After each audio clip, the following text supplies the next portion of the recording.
Abukeli sanibonani, sanibingelela soMkhanyo TV. Nikhuluma nokhulana kaMthetho endaweni yaseMpangeni eSikhawini uGobandlovu. Babukeli ngoba nazi ngaboshwa icase ebandakanya umuntu wesifazane lo wagcina sengigwetshwa 18 months sengilengisela 5 years ngaphandle. Ngiboshiwe kule case ngihambile amajele amathathu. Qala kabusha uMaphumulo isemthunzini. So ngithe mase ngifika emthunzini ngisuka eMaphumulo kwangase sengizophuma mangaqambo namanga abanga ukuthi kwase kusela inyanga ukuthi ngiphume noma inyanga zithi mazibe mbili. Okay, mangifika la ngaphakathi ejele njengoba nazi ukuthi mawufika ejele kune iziboshwa siyayithanda ukuthi ningene ngaphakathi zizokwazi ukuthi ubani wakabani uyiphatheleni, yabo. Okay, mina ke into enzakalile ngithema ngafikela kwenye indoda kungukuthi angazi noma igama layo kuzofanele ngime kodwa ngizomention isibongo.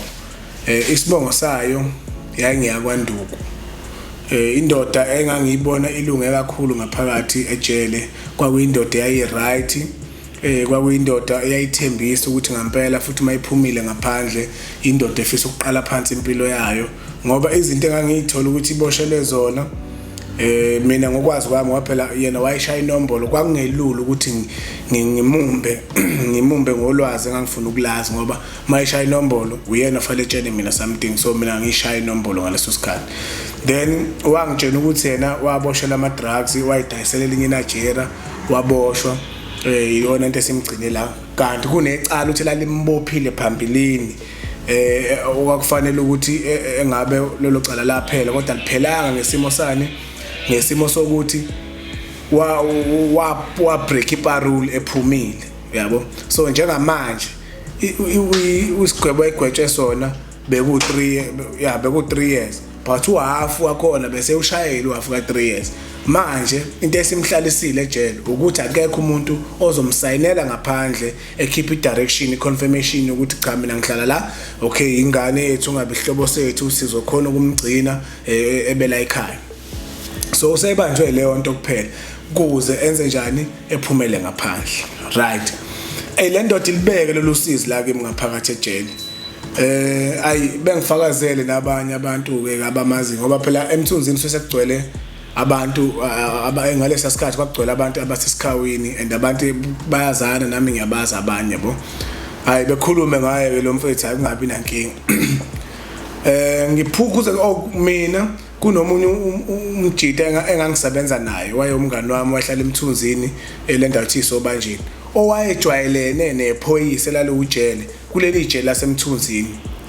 Leli phoyisa leli lasemthunzini ujele wayibizwa ngesibongo sakwaKudlamini. So wayijwayelene nomunye ke wabangani bami engangisebenza naye wayiclose kakhulu wayengazi nokuthi ngiboshiwe kodwa ngathi sengifike emthunzini ngamfonela wangitshela ukuthi awuzofika ezongibona vele kwi walking distance kuyena ukusuka ekhaya kubo ejele lasemthunzini. Nebala wafika wazongibona wangiphathela into ugwayi nje kwa right nje izinto ezijwayele ukuphathwa ejele wangiphathela kwamphatha kabi ukuthi mina ngiboshiwe njengomuntu wabe sengibona ngenye indlela.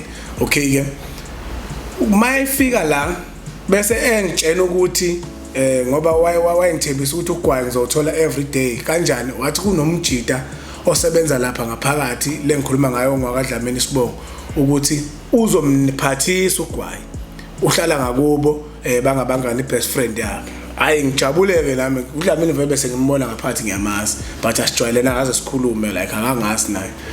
Ora bese ngithi kulo mfo mina ngizocela ukuthi engilekelele enginikeze inamba kaDlamini ethe naye enginikeze ngaso sikhathi phansi vele thina ejele la ephaketheni leshethi kusuke kunephakethe kunethikithi lami nephepha lami nje ngigcina kuli inamba engisuke ngifuna ukuyifonela. So vele ngila eduze nali pen khona hayi ngibe ngibhala njalo inamba kaDlamini ngiqede vele nase ngiyaphuma la ngiyakhumbula kahle impela ngathi kwasekusela amaviki not even inyanga. Hayi ngihlaleke la ngapha le ndoda le njalo yakwaNduku lengikhuluma ngayo ngithi ithi ifuna umuntu ozoyisayinela ukuze mangayisayinela namhlanje kusase ngaphuma. Bese ngitshela ukuthi hayi ngizoyisiza ekuthenini ukuthi iphume. Ngifonele omunye wabomama bami omncane olamana nomama ozala mina. Ngimcela akanayo ingane omfana ehlala egcekeni ekhaya. Yebo ikhona but isikhathi esiningi isendaweni zokufunda nokuhlanganisa impilo ke lapha nalapha ngoba sathi impilo sehlanganisa noma ikuphi. Alright. Bese ngimfonela umamncane wami ngilibike lolu sizi lale ndoda ngilibike njengoba linjalo. Ngize ngilu-ede ngoba phela umuntu uma umazi uyamazi ukuthi umthintaphi kuze evume lento osukuyifuna wena ukuthi iyenzeke. Hayi la ngempela ngimtshene hayi ethena uzomsayinela bese ngithatha inamba kaDlamini mina ngiyinikeze manje ubani umamncane wami. Hayi la ngempela ke efone umamncane emfonela uDlamini kanti futhi ngathi uyena waye uCMC lapha yamangikhumbula kahle. uDlamini ngempela iphone begcine bexhumene umamncane behambe abantu ba correctional beyochecka la kuzohlala khona insizwe yabanduku mabefika lapha ekhaya lincane ekhaya kwelika mamncane befike bebona kusekhaya impela mina ngalesikhathi ngisengaphakathi njalo hayi nangempela bebona kanti mina in 2 days come ngiyaphuma bese ngiphuma ngesikhathi ngiphuma mangithi ngiyafika ekhaya bese ethi umama hayi bafikile abantu basejele la bazobuka basayina phansi akuba kuhle kekhulekana ukuthi lo mfana ozozala usazohamba endaweni ngoba yena wayikuvezile ukuthi ufuna nje indawo yokuphumelela leso sikhashana uzothi ngiyahlala insuku ezo5 bese ehamba eyoyishintsha idirection thina uzoyishintsha kuphi uzobuyela kwa correctional eyoyishintsha ethi cha akasahlala lapho usemuvelela ngoba yena inhloso yakhe ukuphuma kahle waveza njengendoda engenabazali ekhaya kuyindoda nje eyimele but enomuzo omkhulu eyayishwela abazali. Hayi alright ngempela umama bese efika ngitshena ke ekhaya hayi no bafikile abantu ba correctional basemthunzini mabefika la bafike babona ukuthi hayi uright bathi bazomkhipha einsukwini. Hawu ngathi ngihlalele nje ngisaxoxa nawe umamncane hawu naye ngempela ngoba lami ngangimnikezile ama direction wayenazi ihlobo vele zazikhona kodwa ezayiqhelile nje ngosibongo fanana uyayazi indawo nangempela manje nenamba futhi ngangimshiyela uma ngithi awu nangu lo mfowabo kaNduku hayi nangempela ngimhlangabeza ngibona eqhamuke ngimhlangabeza lapha ekhaya kwakunendlu omxhaso la ndlu omxhaso kwakuyindlu ibingakahlala imuntu but izama ukulungiselela ukuthi kube nomuntu ozohlala khona bese kuba yinye indlu enkulu eseceleni kwakhona. Okay ke lensizwa kaNduku ke fike ke ngi-introduce kubantu basekhaya abakhona egcekeni umama uyingane zakhe ezinye nomakhelwane ke ababe close nomama ngaleso sikhathi. Alright le ndoda le beyinikeza indlu kuthiwa nansi indlu yokuhlala ke la mfethu hayi ihlala yodwa njalo endlini omxhasi ineze umbhedo omkhulu idabuli nje yonke into kodwa ukudla idla lapha endlini enkulu mase izolalela ngophela umuntu wesilisa. Hayi le ndoda ke la ngifike nami ngokuthi phela ngiyazi ukuthi uma ungazi umuntu endaweni ke kufanele ukuthi mhlawumbe kuba nokubhoreka so ngokuyilekelela nami ngithathe enye insizwa yayomakhela nasekhaya oyayingiyaka Masuku bese ngithi mina kuse Masuku na insizwa le yakwaNduku banegama layo isuke endaweni ekanje ngizocela ukuthi ube umngani nami mhlawumbe uyichithisa isizulu. Hayi insizwa yaMasuku yangenankinga kwinsizwa eopen ngangempela hayi bejwayelane kube grand bese ngisho ukuthi lensizwa yakwaNduku bese ikhuluma nomama iveza ukuthi icela ngoba umama ngalesa sikhathi umamncane wami izinto zomkhandlo wayezazi so wayenakho ukuxhumana nabantu basemkhandlweni bese le ndoda le icela ukuthi icela umamncane eyiphelezele emkhandleni enkosini uDube empembeni ukuthi iyolungisa indaba yomuzi ngoba umuzi ngesikhathi nje biboshiwe umuzi wasala wagadiswa abantu ngoba uthi nazi endaweni ukuthi umuzi mongahlala umuntu wazi kwaphela unyaka noma nje umuzi mongahlala umuntu kwaziwa nje umuzi osungagcwala abantu abagangayo belale khona kungaziwa so kwakubalekela lonto lekwaqashiswa umuntu kwakumuzi impela omkhulu yebo kodwa wayenabo abantu bakubo lo mfono. Okay ke lo mfono ngizolitshela ekugcineni ukuthi kwenzakalani ngalomfo kwamanje ngizohamba nendaba yonke.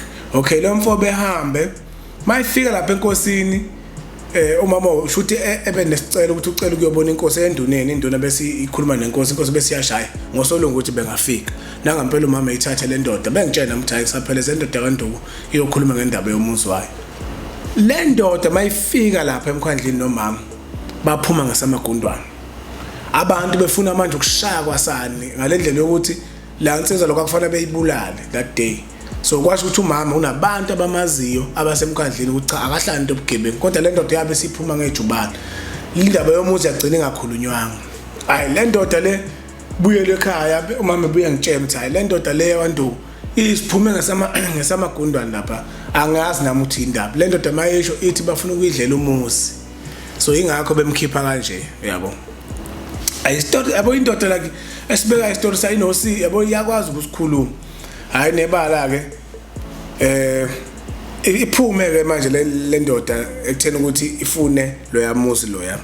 Kodwa ithi sazozama ngezinye zeindlela. Okay umama bese zama ukuthi enze research ukuthi le ndoda le isima kanjani le ndoda yantu ngoba nami ngifuna uqamba umama wangibuzisisa izinto eziningabi ngale ndoda ngenxa ukuthi umuntu mase nihlohlene ukuthi cha asike sofisa ukumsiza mhlawumbe usuyambona njengomuntu ongabe ungambiza ngomngane kunezinto enihlale uyifihle kubazali ungabonzela ukuthi ekwazi ukuthola lento akayifuna. Mina ngenza njalo ngobukhulu nje nami ubudomu nobukhulu unganaki nobukhulu ngokuba nomusa kakhulu. Hayi le ndoda iqale manje le ndoda ikukhumbula ukuthi ihlelo endlini nomxhaso. Le ndoda ivele yenze nje ivele ifika itshontsha isigubhu sika gesi la endlini elala khona isitshontsha isigubhu sika gesi ihambe usidayisa. Uyabona mina ugwayi ngiyawubhema babukeli kodwa umama mncane wami akazwa ngithengela ugwayi kodwa le yansizwa wayeyithengela ugwayi eyithengela into zokugcoba. Cabanga uthengela ingane akangayazi angicabanga ukuthi yena wayenza ububele ngokuthi ujwayelene nami ezingane yakhe. Alright ke hayi le nsizwa ngathi itshontsha isigubhu silandelele sithola ukuthi itshontsha isigubhu ayiphike le ndoda. Ngale ndoda le isidla ama drugs ngaleso sikhathi. Umama ebona hayi ulokhu ilelela egcekeni akazama ukuyitholela umsebenzi. Ehamba uyithola umsebenzi komunye ubhuti nje wayemakhelwane nothi eduze kodwa wayiqhelile owayepanel beater imoto. Wathi awungiqashe la insizwa yakanduku lapha ingane yami kanje kanje ngifuna ukuthi isebenze. Lo mjida wayithatha le ndoda yakanduku wathi ayizongilekelela eklineni imoto. Le ndoda into eyenza ama ifika lapha ifika yenze njani? Ifika ithatha amathaya emoto, thatha amaphatha emoto, iyawadayisa, ithatha yonke. Manje isigcine uyayixosha manje lo mjida ngale kanti nasekhaya ngalesikhathi ihambile lokho isebenza ihamba ekseni buya ntambama. Sesi umama usenza iresearch wathola ukuthi le ndoda le inkabi ibulala abantu. Ngoba kade boshiwe bicashile lapha bisihlala eBay indoda yenze njani edlala ama drugs nje beyithatha beyikhokhele khona lapha imali ihambe yenza umsebenzi ibuye. Umama bese yabuya ngitshela mina ukuthi yazi le ndoda le indoda ekanje egangayo iyenza 1 and 2 and 3. Hayi nami bese ngenza yami research hayi ngithola ngempela ukuthi cha ngithola into 1 ukuthi le ndoda inabo abantu abazihlobo zayo ingoba iyamosha ekhaya. Umuzi impela ukhona wabawushela abazali kodwa manje yena njengomuntu ofana ubuya uyawuhandlisha akwazi ukuhandlisha ngoba uthatha igebengu eyohlala nazo lapha endaweni yakubo endaweni abasamfuni. So uziningi baningi abantu abahlumezile endaweni. Alright ayi ngifikeleke nami ukuthi manje yazi ngayilayitha inkinga ekhaya sengingane nami manje uthi sengibukeka njengengane shothi nami exisiganga ngoba umama umuntu ayibuka wathi ngeke ngilethe isigebengu mina ngaganga. La nto yangiphatha ukuthi umzali wami wakhona ukulahla ithemba ngami ebengewrong ukulahla ithemba ngoba yimi engalethe inkinga ekhaya. Alright lo mjida ke egcina sephume ekhaya ehlala endaweni yomqasho. Hayi nakhona lapha endaweni bese ngasekuhle sekunabantu asebeganga nje sekwenze wagcina sebaleka lo mfo kanti kuzofika abantu bethi bafuna ukuzombulala khona lapha emqashweni wabaleka wabuyela eBay. Bengihlala la ndoda ngiyibone eBay mina since yenze zonke lezi zinto ekhaya bengakaze ngiyibone ngifisa ukuyitshela nje ukuthi ndoda lento wayenza lapha angiyithandanga futhi ngangifisa ukuyibona like eduze. Cabanga ukuthi ushuthi ukube ngayibona la ndoda kwakufanele ukuthi mhlawumbe ngicathi ngizoyibeka isandla ngendlela kwakuyiyona yabo. So inhlanhla leyo ngagcina ngayibonanga. So ngenza iresearch more ke mina ngayo la ndoda. La ndoda indoda ebiyiphilela nje ngokuyibulela abantu ngoba bebona ingasayine lo muntu nje ukuthi iphume ejele wonke umuntu wasekhaya kube bese ilahlile ngasayifuna akekho umuntu obeseyithanda umuntu obeyifuna umuntu obefuna ukuyibulala ngoba ihambe yoboshwa lapha ejele emthunzini ibicashile ibikathi isuka egwebeni enzima kabi ngoba ilokhu iyehla izofika emthunzini ngasasayine lo muntu besifuna isigwebo sayo kahle izisiqede sonke. So kulento mina ngifundisile ukuthi ngibeka nje lento le ingikhombisa ukuthi umuntu mayesejele uyashintsha mina uCollection ngawubonga ngejele kubantu abalideserve ijele abanjalo abahlala emgwaqweni apheceleza amaphara. Uyazi ukuthi la mfolo engathola ukuthi uyiphara egcineni kodwa ngaphathe ejele wayiclean ngoba ejele phela ufana ugeze ungagezi hayibo bakulandelela lo muntu wayiclean umbona futhi lo muntu mayiphuma ngaphandle uhuye uzoshintsha kodwa ngadumala ngayo mayisese ngaphandle ukuthi kanti yena wayefuna ukuphuma ekwazi ukuthi ebeyiphara. So yangifundisa la nto uthi ejele akekho umuntu ofana umthembe ufana ukudonsa isikhwelo sakho uphuma uhambe ekhaya ubuyele kubazali bakho.